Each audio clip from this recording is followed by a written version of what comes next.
Degrees outside at 14 minutes past the 8 o'clock hour. Chris Lenois back with you on the Green Mountain Mornings program. And it is the time of the morning where we get together with members of the local media on Fridays to talk about different stories happening in the community. Randy Holhut, Deputy Editor of The Commons, my guest right now. Good morning to you, Randy. Good morning, Chris. Good morning, everyone. Hi, Joyce. Hi, Joyce. Thanks for tuning in. And, of course, we also want to thank Brattleboro Savings and Loan for their financial support of the partnership that makes it possible to have Brattleboro Community Television in here filming our conversations with members of the local media. Brattleboro Savings and Loan is an ultra-local programming sponsor of BCTV's live events and municipal meetings as well. Randy, a story that is not in this week's edition of The Commons and online at commonsnews.org, but again, looking ahead to something that I'm sure is going to be a topic next week on the front page, and that has to do with the story from the New England Center of Circus Arts. And we'll use the official title that was used by the official statement from the board of an organizational change. And after that, I'm going to move a little bit closer to the Daryl Pillsbury dump button as we get into this conversation here, because this was a shock. Any way you slice it, Tuesday night at the select board meeting during the public comment period was the first time anybody really knew about this. Well, there were rumblings earlier in the day about it, apparently. Okay. I've heard from Kevin O'Connor, who writes for Vermont Digger, that he was talking with Jay Craven for another story about and Jay's on Nantucket doing filming. And he's saying, I heard something about what's going on up at the circus school. I heard the founders got fired. And Kevin thought, what kind of nonsense is he hearing? Right. And soon enough, it would happen. But apparently this was brewing for some time, and that the board of directors took a look at things and didn't like what they saw, supposedly, and decided to take this action. And you kind of wonder what was the problem that precipitated this decision, and did they realize that this decision would unleash a Category 5 public relations disaster? Right. And right now on Facebook, there is an invite for a rally and walk-ins in support of NECCA, which I find interesting phrasing since it actually is in support of the founders, the artistic directors who were terminated, Elsie Smith and Serenity Fortune Smith. I suppose they could argue what they're trying to say is Elsie and Serenity are the New England Center for Circus Arts. But if you're saying you stand with NECCA right now, you're actually saying you side with the board. So I don't know if they want to go and revise that rally and support. But the outcry right now, the students in the community, the coaches who have resigned in support of this, it definitely feels like public sentiment is on the side of the founders. But at the same time, there's a lot more people who seemingly with a personnel issue can speak freely about it from that point of view versus the board's point of view. Yeah, because, legally, the lawyers swoop in, the doors slam shut, and you can't talk about this without threat of a lawsuit when you terminate somebody. And that's why everyone gets so squirrely when you start asking questions about why someone was let go from a position, whether it's a non-compete contract that a person signed or whether it's just pure legalese that we can't say anything because we're afraid we're going to get sued for wrongful termination. So that makes this thing really difficult to do. And my first instinct on Tuesday when Jeff called me with this, when we already had the paper done, was just no. No, you weren't going to touch it, or no? No, we weren't going to touch it for try and slap something together really fast to get into the paper for Wednesday. Yeah, for this is to go to press on Wednesday, just because the possibility of getting something wrong in the rush to getting something in the paper is really great. In news, people get all fired up for the chase of the scoop. We want to get this thing. I'd rather be I'd rather be right than be first. Well, yeah, and I think I applaud your instincts on that. We had not even had an official statement from the New England Center for Circus Arts board until I think it was Wednesday afternoon. Yeah, Wednesday afternoon. So, yeah, that would have been real hard to not allow them to have their side of the story out there, such as it is. Are you the one working on this story now? I think it's fallen to me to work on this, and I've been reaching out to everyone. And if anyone happens to be listening right this moment and has something to add to the soup, give the Commons a call or email us, and we'll like to talk to you. Right. But there's so many parts to this story, and there's so many issues to this story, and some of them I don't want to get into on the air because it could be a little difficult talking about them, and I don't want to be saying things that may not be true one way or the other. Yeah, and I mean, I think that's fair, but I think what we know on the record from media reports, from the official statement, from the New England Center for Circus Arts, and this personnel issue, and some of the odds that the board leadership and the founders had over, I guess I'll call it a conflict of interest for lack of a better word. It seems to be that's something that Elsie and Serenity is acknowledging as well, that they were willing to acknowledge and iron out. They say that they tried to approach the board on the record and try and solve this, and they were shut out. The board, on the other hand, is saying they have an offer to the twins as far as how they could stay on and continue, and they have not received any response to that. Somebody there is not telling the truth. Yeah, I've heard both versions of those stories about a conflict of interest and about an offer made that wasn't accepted. And at the same time, we've heard that from other sources, some that don't want to go on the record, that there was concerns about finances and the management of them. There seems to be on the NECCA side of a feeling that they never the board side. Mm-hmm. There never was a check of the finances to begin with for a long time until the new director there, Michael Helmstadter, came in. Right. And he just joined as the executive director earlier this year. My understanding is that was the former executive director had to leave because of a health issue. Yeah. So this is a new person coming in. There is a relationship between Michael Helmstadter and a board member. Yes, a marriage. A marriage, which certainly one has to raise an eyebrow to, at the very least. But you look at the publicly available data for New England Center for Circus Arts, the 990 forms that nonprofits have to file, seems like a financially healthy institution. Yeah, it does, and they've gotten a lot of money from a lot of different people in town, and they've certainly made the commitment to build that new building on Putney Road, and to move up to the next step. But it's a problem that happens with nonprofits a lot in this town. I immediately thought of what happened with Renew Salvage and Eric Kruger. I thought about of Lynn Bedell at the Gathering Place, or good transitions like Stephen Stearns at New England Youth Theater, where a founder, someone really identified with the organization, was able to hand off power and with no hard feelings. Yeah. That Eric Kruger Renew immediately came to mind for me as well, obviously because of the similarities of the board and at odds with the founder, but also the location. Yes, maybe bad mojo over there. Up on Town Crier Drive, indeed. But let's face it, regardless of who's right and who's wrong here, the losers in this is everybody in the town of Brattleboro. I mean, there had not been, up until this point, any kind of negative story coming out of New England Center for Circus Arts as far as what they were doing and what they were bringing to the community. It really is something that I think, the whole community is feeling really, really bad about because of all the great things that were being built up there. Yeah, and this is kind of the public relations equivalent of nuclear war. There's no winners, only survivors. Yeah, indeed. Well, good luck with your research and reporting on it. We continue to do some as well, and hopefully there will be some resolution at some point in the future. Other stories in this week's edition of The Commons certainly have better business news stories for the Brattleboro area. We'll take those up with Randy Holhut, Deputy Editor of The Commons, after the bottom of the hour news break. 61 degrees outside at 22 minutes before the 9 o'clock hour.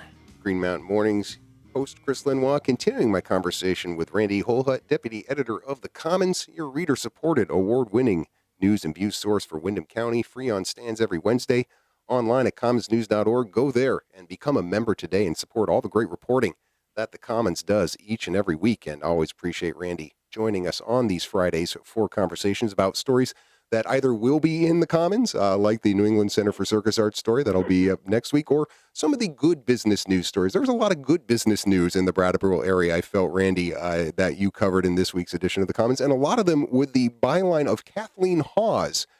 Yes, one of our new apprentices. Okay. Wow, you put her to work. She's all over the paper. One of our missions at the Commons is training people to learn how to do to write and to report and observe and distill information into print.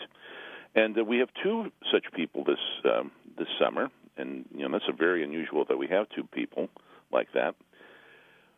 In Kathleen's case, she's going to be going to Smith College in the fall as a Comstock scholar. If you're not familiar with that program, it's designed for older women who are who didn't get a chance to go to college first for one reason or another, and giving them a second chance in education. Oh, wow. Nice. Well, I have to say, I found her reporting to be very seasoned, so it doesn't surprise me if you talk about her being a non-traditional student going to Smith College, but already I think a really well-seasoned voice and taking a terrific photo. We were talking about the Circus Arts School, certainly an acrobatic act to move a piano off of the elevation on a forklift, the way she captured in this story about the Bratt Music Ctr moving from their current or what their former location was in that little building to what sounds like a fantastic new facility that they've renovated the former Winston Prouty Center into. Yes. And in Kathleen's case, she didn't have a drone like Chris Ratter, the reformer. Yes, well, the drone or the inside access like Chris, but she compensated and did a fine job with giving us pictures and a good story about the piano move. And our other apprentice this summer is Ellie Guyon. Right. She just graduated from Bellows Falls Union High School last month, and she's taking a gap year before she goes off to college, and wanted to sit in with us to learn about journalism. And she gave us that wonderful story about video camp at BCTV. Yes, and they won some awards last night in Minneapolis. So congratulations to BCTV for that. I'm waving at the camera right now to give them a little bit of a plug there. And yeah, I met Ellie. At the Bernie Sanders rally there for the Wyndham Grows program, right? That was Ellie at the time, and so that's great that she's getting some bylines as well. With regards to this BMC move and the renovations they've made to that building, it sounds to me like something that I've always heard among the arts community and the performing arts community in Brattleboro that we've lacked, which is that kind of middle-sized space. When you talk about, you have like places like Hooker Dunham or even New England Youth Theater that seat under 150, and then you have the Latches Theater, which is this big 700-seat place. Everybody talked about this sweet spot of a 200 to 300-seat theater. Bam! BMC's got one now. And it's been a long time coming. Remember, they wanted to do something at the church building on Flat Street. Right. And Irene came and killed that idea. Right. But even that wouldn't have been the capacity that I'm seeing. And even that, to have this opportunity to build one with the acoustic requirements that the Brattleboro Music Ctr wants, it strikes me that this really was a great opportunity for them. It couldn't have worked out better for Winston Prouty as far as what they are doing, it sounds like, up on the former Austin campus, and it sounds like it's really going to work out well for BMC. Yeah, they're going from a Sopwith Camel to an F-16 now in terms of facilities. They jammed a lot of stuff in the old convent on Walnut Street, and made it work for as long as they could. But the First Center Congregational Church is not bad acoustics in there for shows, but it's not really ideal for putting on shows. And having lots of really good studio space and rehearsal space and a 200 some odd seat theater is going to be a big boost for classical music in Brattleboro. And it's already developing with all already have a scene here, and this kind of builds it to the next level. Yeah, and we shouldn't discount the fact that there's a separate recital hall for smaller venues, a 77-seat recital hall in addition to that 224-seat one, and then also additional classes available now, percussion, brass. I mean, a chance for them to really kind of revitalize what they're doing at BMC and be more of a presence. It kind of feels like, yeah, we all know about the BMC, but maybe they haven't felt like they could be as much of a presence in the community. But now that they have this facility, I would expect we'll see and hear a lot more from them, don't you? I would think so, and hopefully they won't have any board problems. Yeah, hopefully not any board problems. Let's move on to Mike Fair's story, also on the front page, about the Exit 1 space that was vacated by L3KEO, one of the spaces there for Brattleboro Development Corporation, still vacant. And one thing I took away from this article that Mike wrote about how they're looking for the right fit, the right company for this vacancy in the industrial park, and the visit from the Agency of Commerce and Community Development Secretary Michael Sherling was there's actually a good thing here in that BDCC feels they can be a little choosy. Yeah, that there is competition for space, and you don't have to just rush to fill it. But I guess that begs the question, what are you waiting for? Well, and for what constitutes the perfect tenant for that space, particularly, when that industrial park is pretty much taken up by GS Precision and their bigger site and Country Kitchen. Well, and there becomes the less positive aspect of it is how much time can they wait for the exact right fit as far as the type of business and the amount of jobs, because they've had inquiries, it sounds like, and it just sounds like they haven't found somebody that they want to lease the space to. And then how many more times can they go to the well of funding from things like the Windham County Economic Development Program to make sure something like that happens? Yeah, you have to count on the private sector once in a while to provide some funding or some ideas. And yeah, I think they want to make sure that whoever moves in there is going to stick around for a while. And I thought they had that tenant because that's L3KEO. That's the old Cole Morgan. Right. If you grew up down in further south in the Connecticut Valley, like I did, right near Northampton, you remember the old Cole Morgan plant. They made periscopes for submarines. Right. And that actually, when you think about lenses and things like that, some of the manufacturing history that we have here in town seemed like a good fit. The previous tenant of that building was Geeka Brush, if I'm remembering correctly, back in the day, and that was a good fit as well. But maybe more food production now when Michael Sherling taking the tour also of Against the Grain, as well as what is the other space there in addition to he toured GS Precision, he toured Against, and Commonwealth Dairy. When you talk about some of the food production businesses here, it seems like, again, an opportunity for that kind of business to come. Although I will say this, Michael Sherling certainly said some nice things about what he saw here, but it didn't sound like he was necessarily making sure any state resources were committed to helping more nice things come to Brattleboro in, say, the same way Pat Moulton did.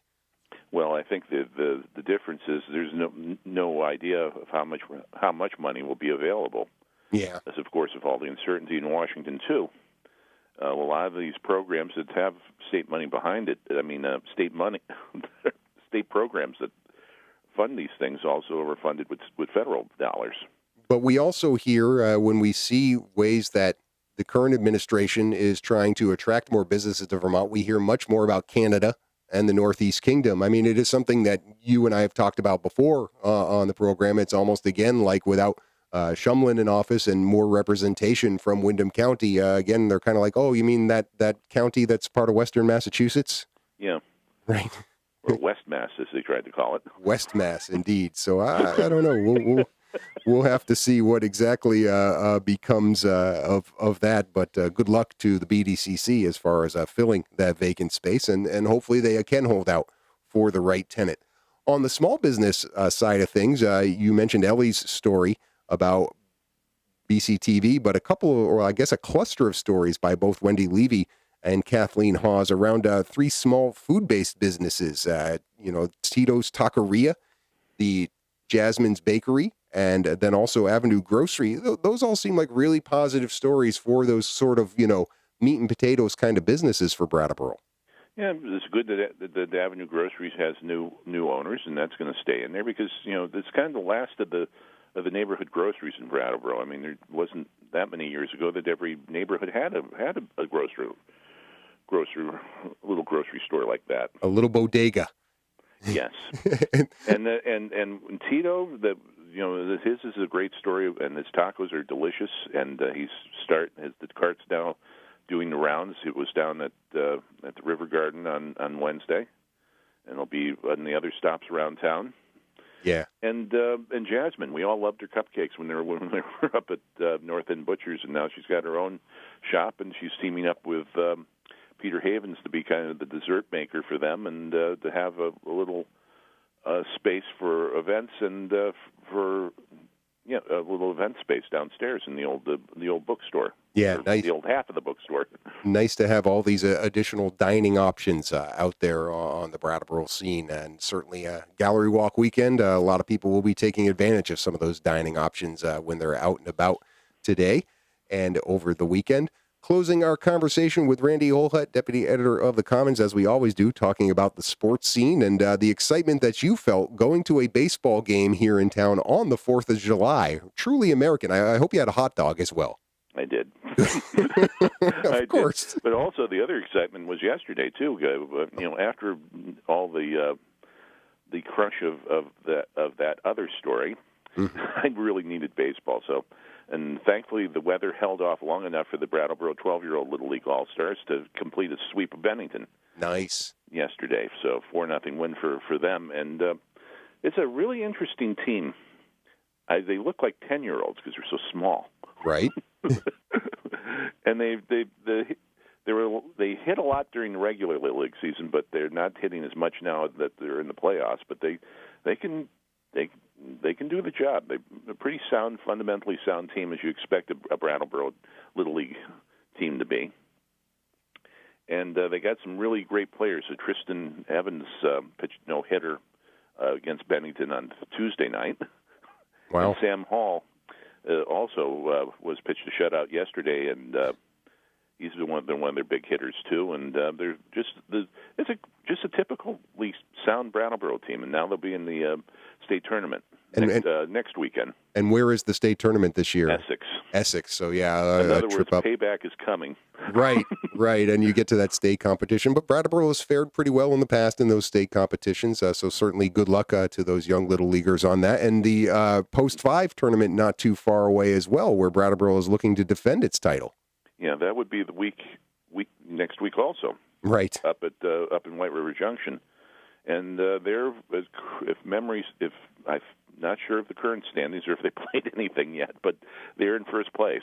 Yeah, and so they'll get if they can hang on through this weekend, they'll get the top seed for that tournament. Yeah, and certainly we will be looking forward to the reporting in the sports pages of the Commons with Randy Holhut, its deputy editor and its sports editor, always doing a great job on that, among many other things. And looking forward to talking with you again soon about everything in the Commons. Thanks for your time this morning, Randy. Thank you very much. All right. Once again, commonsnews.org, the online home where you can go and support all the great reporting done by the Commons. We'll be back to wrap up this edition of Green Mountain Mornings right after these messages.